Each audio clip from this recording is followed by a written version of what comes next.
बिस्मिल्लाहिर्रहमानिर्रहीम। अस्सलाम वालेकुम। शुमाल HD न्यूज़ के साथ मैं हूं अमार अल्फत। आपको बताते चले, आज जो लोग PDM से नफरत करते हैं, चोर कहते हैं, हमारी नालायक औलाद को भी बतौर लीडर कबूल करें।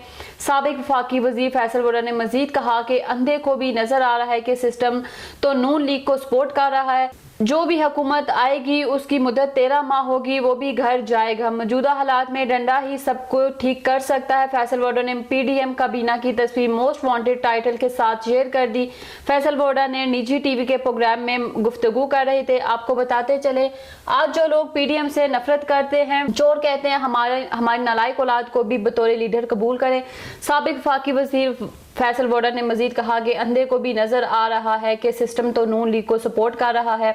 जो भी हुकूमत आएगी उसकी मुद्दत 13 माह होगी, वो भी घर जाएगा। मौजूदा हालात में डंडा ही सबको ठीक कर सकता है। फैसल वोरा ने PDM काबीना की तस्वीर मोस्ट वांटेड टाइटल के साथ शेयर कर दी। फैसल वोरा निजी TV के प्रोग्राम में गुफ्तगू कर रहे थे।